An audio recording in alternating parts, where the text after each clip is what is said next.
మామూలుగా ఎవరినైనా చూసి ఇన్‌స్పైర్ అవ్వాలి అని చెప్తున్నప్పుడు, ఉదాహరణగా సచిన్ టెండూల్కర్‌నో, సునీత విలియమ్స్‌నో, పీవీ సింధునో, లేక ఏ సీఎంనో, పీఎంనో చూసి ఇన్‌స్పైర్ అవ్వమని చెప్తూ ఉంటాం. కానీ మనం రోజూ చూస్తున్న వాళ్ళల్లోనే మనకి స్ఫూర్తినిచ్చేవాళ్ళు చాలామందే ఉంటారు. దూరపు కొండలు నునుపు అన్నట్టు ఎదురుగా ఉండేవాళ్ళని మనం విస్మరిస్తూ ఉంటాం. నేను ఇప్పుడు చెప్పబోయే కథ అటువంటి వారి గురించే. బహుశా మీ ఇంట్లో కూడా ఇలాంటి వారున్నారేమో ఒక్కసారి ఆలోచించండి. శ్రోతలకు నమస్కారం. కథాపుస్తకంకి స్వాగతం. ఈరోజు మనం శ్రీమతి పోలంరెడ్డి విజయలక్ష్మి గారు రాసిన 'మట్టిలో మాణిక్యాలు' అనే కథను విందాం. బెంగుళూరులో మేమున్న అపార్ట్మెంట్ 21 ఎకరాల స్థలంలో ఉంది. పచ్చని చెట్ల మధ్య 1500 అపార్ట్మెంట్స్‌తో అన్ని వసతులు కలిగి మినీ టౌన్‌లాగా ఉంటుంది. మేమిక్కడికొచ్చి 15 ఏళ్లవుతోంది. మేము వచ్చిన ఏడాదే గౌరమ్మ వాళ్ళమ్మ రేణుకమ్మతో కలిసి పని వెతుక్కుంటూ ఇక్కడ పనిచేసేవాళ్ల రికమెండేషన్‌తో మా ఇంట్లో కలిపి 3 ఇళ్లల్లోకి పనికి కుదిరారు. గౌరమ్మంటే పిలుపును బట్టి వయసుని అంచనా వేయలేనట్టే ఆమె 23 ఏళ్ల అమ్మాయి. కానీ అంత వయసని కూడా అనిపించనట్లుగా బక్కపల్చగా, చిన్న ఆకారంతో, కళగల మొహంతో చాలా నెమ్మదిగా అతి తక్కువగా మాట్లాడుతూ ముఖంలో ఏ భావం కనిపించనీయట్లుగా ఉంటుంది. సొంత ఊరు షిమోగా అని, ఇక్కడికి రాకపూర్వం అక్కడే కాఫీ తోటల్లో పనిచేసేవారని, కాస్త పొలం పొట్రా కూడా ఉండేదని, ఇళ్లల్లో పనికి కుదరడం ఇదే మొదలని చెప్పారు వాళ్ళు. కన్నడం తప్ప మరో భాష రాదు వాళ్ళకి. మాకు కన్నడం రాదు. అయినా భాషతో అవసరం లేకుండానే వారం 10 రోజుల్లోనే మాకు పనికి కూడా సొంత మనుషుల్లాగా అలవాటైపోయారు. ఇప్పుడు వారం 10 రోజులు మేము ఎవ్వరం లేకున్నా ఇంటి తాళాలు గౌరమ్మకి ఇచ్చి వెళ్తాం. రోజూ వచ్చి ఇల్లు శుభ్రం చేసి వెళ్తుంది. అంత నమ్మకం పెంచుకున్నాం. పనులు లెక్క పెట్టుకున్నట్టుగా చేయకుండా ఇల్లంతా అద్దంలా మెరిపిస్తారు.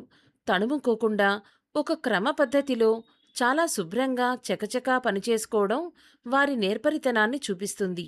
గౌరమ్మలా కాకుండా రేణుక పనిచేస్తున్నంతసేపు గలగలా మాట్లాడుతూ ఉంటుంది. ఊరి నుండి తెచ్చుకున్న అమాయకత్వంతో పాటుగా నిజాయితీతో పనిచేయడమే వాళ్ళకి తెలుసు. ఎప్పుడైనా పిల్లలకు నలతగా ఉంటేనో, అనారోగ్యంతో ఉన్న గౌరమ్మ నాన్నకి ఒంట్లో బాగాలేకపోతేనో, లేదా వీళ్ళకి జ్వరం లాంటిది వస్తే అప్పుడు కూడా ఇద్దరిలో ఒక్కరైనా వచ్చి కొన్ని పనులైనా చేసి వెళ్ళేవాళ్ళు. కోవిడ్ సమయంలో అపార్ట్మెంట్ వారు బయట నుండి పనివాళ్లని అనుమతించలేదు. ఆ సమయంలో తప్ప ఇన్నేళ్లల్లో వాళ్ళు మరెన్నడూ సెలవు పెట్టిందే లేదు. ఇంతకీ ఈ ఉపోద్ఘాతం గౌరమ్మ గురించి కొంత చెప్పాలని, తన గురించి నాకు తెలిసిన విషయాలు మీతో పంచుకోవాలని. ఎప్పుడైనా రేణుకమ్మ చెబితే తప్ప గౌరమ్మ నోటి వెంట వాళ్ళ ఇంటి సంగతులు ఈనాటి వరకు నేను వినలేదు. 16 ఏళ్లకే బంధువుల పిల్లాడినిచ్చి పెళ్లి చేశారట గౌరమ్మకి. వెంటనే 2 మగపిల్లలు. భర్త నుండి ఎలాంటి సహాయం లేకపోగా తాగుడు తిరుగుడు లాంటి సకల వ్యసనాలు ఉన్న అతడు గౌరమ్మని వేధించటమే కాక ఆ పిల్ల కూలీనాలీ చేసి సంపాదించిన డబ్బులు కూడా లాగేసుకుని మళ్ళీ ఏ 6 నెలలకో ఇంటి మొహం చూసేవాడట. ఇదంతా తెలుసుకున్న గౌరమ్మ అమ్మానాన్న పట్నానికి వెళ్ళి అందరం కలిసే కల్లో గంజో తాగుదాం అని అంటే గౌరమ్మ అత్తామామలు కోడల్ని ఇబ్బంది పెట్టడం ఇష్టం లేక రాలేమన్నారు. ఈ పరిస్థితుల్లో అత్తామామలను వదిలి గౌరమ్మ వాళ్ళ అన్న సలహాపై తల్లిదండ్రులను తోడు తెచ్చుకొని 2 పసిపిల్లలతో బ్రతుకుతెరువు వెతుక్కుంటూ బెంగుళూరులో ఉన్న అన్న ఇంటికి చేరింది. గౌరమ్మ అన్న బెంగుళూరులోనే తాపీ పనులు చేసుకుంటూ భార్య 3 పిల్లలతో ఉంటున్నాడు. తన కోడలు నేత్ర చాలా మంచమ్మాయని రేణుక చెప్తూ ఉంటుంది. తన పిల్లలతో పాటు గౌరమ్మ పిల్లలను కూడా కోడలు చూసుకుంటూ వీళ్లు కుదుటపడేందుకు అవకాశం కల్పించింది నేత్ర. 1 సంవత్సరం తర్వాత అమ్మానాన్నలతో 2 పిల్లలతో అన్న ఇంటికి దగ్గర్లోనే మరో ఇంటికి మారింది గౌరమ్మ. సంవత్సరం అయ్యేసరికి ఇల్లు గడుపుకుంటూనే మా కోడలు సహాయంతో గౌరమ్మ బ్యాంకులో అకౌంట్ ఓపెన్ చేయించుకుని పిల్లల పేర్లతో కొంత డబ్బు జమ చేయసాగింది. నెల నెలా చీటీలు కట్టుకుంటూ అవసరాలకి చీటీలు పాడుకోవడం సహజంగా ఆ స్థాయి మనుషులు చేసే పని. కాని గౌరమ్మ ఎందుకో చీటీల జోలికి వెళ్ళలేదు. క్రమంగా మరో 4 ఏళ్లలో ఇంకో 4 పనికి కుదిరారు. పనుల్లో మార్పు లేదు కానీ టైం అడ్జస్ట్‌మెంట్స్ జరిగేవి అంతే. చేరిన తొలి రోజు నుంచి ఉదయం టిఫిను, మధ్యాహ్నం భోజనం గౌరమ్మకి మా ఇంట్లోనే జరిగిపోయేవి. ఇప్పటికీ అలాగే జరుగుతున్నది. పని ఎంత శ్రద్ధగా చేస్తుందో అంతే శ్రద్ధగా పిల్లల్ని కూడా చదివించుకుంటోంది గౌరమ్మ. గవర్నమెంటు పథకాల రూపంలో అందిస్తున్న సహాయాన్ని ఓపిగ్గా తిరిగి సాధించుకొని తన కష్టానికి ఆధారంగా చేసుకుంటూ ఉన్నంతలో పండగలు, పబ్బాలు, పుట్టినరోజులు అన్నీ వెలితి లేకుండా జరుపుకుంటూనే చెవికి ముక్కుకి బంగారపు వస్తువులు కూడా చేయించుకుంది.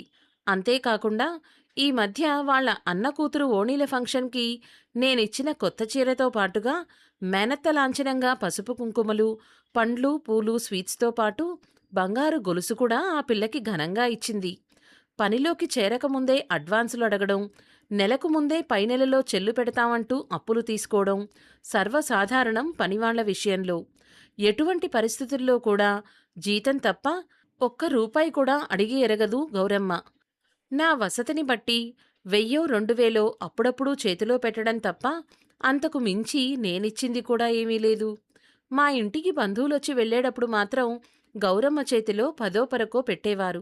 జీతం కాక ఇవే తనకి అదనంగా అందే డబ్బులు. మిగిలిన ఇళ్ల విషయం నేనెప్పుడూ అడగలేదు, తను చెప్పలేదు. చిన్న కుటుంబాల నుండి కోటీశ్వర్ల వరకు అప్పుల పాలై సంసారాలు జరుపుకోలేకపోతూ సతమతమవుతున్న మేధావులకు ఈ విషయం ఎలా అర్థమవుతుంది? ఆకాశానికి ఆశల నిచ్చెనలు వేస్తూ తృప్తి లేక ఎండమావుల వెంట దాహం తీర్చుకునేదానికి పరుగులు పెడుతున్న వాళ్ళకి గౌరమ్మని గురించి ఎంత చెప్తే అర్థమవుతుంది?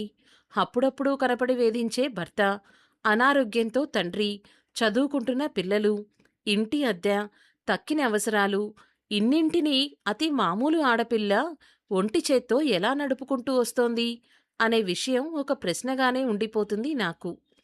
చాలా కాలం అనారోగ్యంతో బాధపడుతున్న గౌరమ్మ నాన్న ఈ మధ్యనే చనిపోయాడు.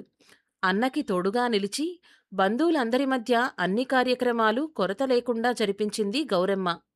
ఆ తర్వాత ఒకరోజు రేణుక కన్నీళ్లు పెట్టుకుంటూ, ఏ రోజు గౌరమ్మ వాళ్ళ నాన్నని విసుక్కునే ఎరగదమ్మా.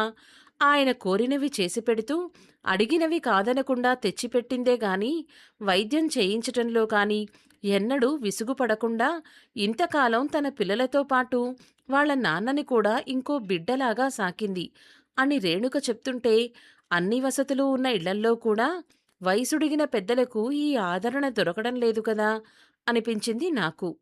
శుభ్రమైన డ్రెస్సులో ఎప్పుడూ కడిగిన ముత్యంలా ఉంటుంది గౌరమ్మ. అన్నట్లు ఇప్పుడు తన వయసు 38 సంవత్సరాలట. గౌరమ్మ విషయంలో వయసు నిలిచిపోయిందా అన్నట్లు పనిలో చేరిన మొదటి రోజు ఎలా ఉందో ఇప్పటికీ మొహంలో కనిపించే కాస్త అలసట తప్ప గౌరమ్మలో మరింక ఏ మార్పు లేదు. ఒక్క తెల్ల వెంట్రుక కూడా లేకుండా నల్లని జుట్టు నూనె పెట్టి నున్నగా దువ్వుకొని జడవేసుకుంటుంది. ఇక ఇప్పటి కాలం వాళ్ళు ఊహ తెలిసినప్పట్నుంచి స్ట్రెస్తో 16 ఏళ్లకే నెరిసిన వెంట్రుకలతో తలకి రంగు వేసుకోవాల్సిన పరిస్థితులున్నాయి. ఎవరో వస్తారని, ఏదో చేస్తారని ఎదురుచూడకుండా తన స్వశక్తికి పదును పెట్టుకున్న అతి సామాన్యమైన ఆడపిల్ల గౌరమ్మ. తన బాధలకు, సమస్యలకు కారణాలు ఏవైనా తాను మోస్తున్న బాధ్యతలు, బంధాలు కేవలం తనవే అన్న ఆలోచనే గౌరమ్మకి బలం కాగా వాటిని ఎంతవరకు, ఏ విధంగా పరిష్కరించుకోవాలి అన్నదే ఆమె ధ్యేయం. ఆమెను చూసి ఈ నవనాగరిక సమాజం ఎంతో తెలుసుకోవాల్సింది ఉంది. ఈ ప్రయాణంలో ఎవ్వరి మెచ్చుకోలు గౌరమ్మ ఆశించలేదు, విమర్శలకి చోటివ్వలేదు. గౌరమ్మ జీవిత ప్రయాణంలో నమ్మక తప్పని సత్యాలు ఇవన్నీ. 15 ఏళ్లుగా గౌరమ్మని చూస్తూ వస్తున్న నాకు ఎప్పటికప్పుడు తను ప్రత్యేకమైన వ్యక్తిత్వంతో కనిపిస్తుంది. కంటికి ఆనని ఆకారం, మేరు శిఖరంలాంటి ఆత్మస్థైర్యం ఆమెకెలా అబ్బాయో అని అపురపడుతూ ఉంటాను. అవార్డులు, రివార్డులు లేని గౌరమ్మ లాంటి మట్టిలో మాణిక్యాలు ఇంకెందరో ఉన్నారు. ఇదండి కథ. మీ ఇంట్లో కానీ, మీ చుట్టుపక్కల కానీ ఇటువంటి వారు మీకెప్పుడైనా కనిపించారా? కనిపిస్తే తప్పకుండా వాళ్ళ గురించి కమెంట్ చేయండి. మరికొందరు విని నేర్చుకుంటారేమో. ఈ కథ మీకు నచ్చితే లైక్ చేయండి, షేర్ చేయండి. మరిన్ని సందేశాత్మకమైన, సామాజిక, వినోదాత్మక కథలు వినాలి అనుకుంటే కథాపుస్తకం ఛానల్ని సబ్స్క్రైబ్ చేసుకోండి. అలాగే విజయలక్ష్మి గారు రాసిన చెరకు తుద వెన్ను పుట్టిన సమన్వయం అనే కథలు లింక్ని డిస్క్రిప్షన్లో ఇస్తున్నాను. తప్పకుండా వినడానికి ప్రయత్నించండి. ధన్యవాదాలు. లైక్ చేసి కమెంట్ చేయడం మాత్రం మర్చిపోకండి.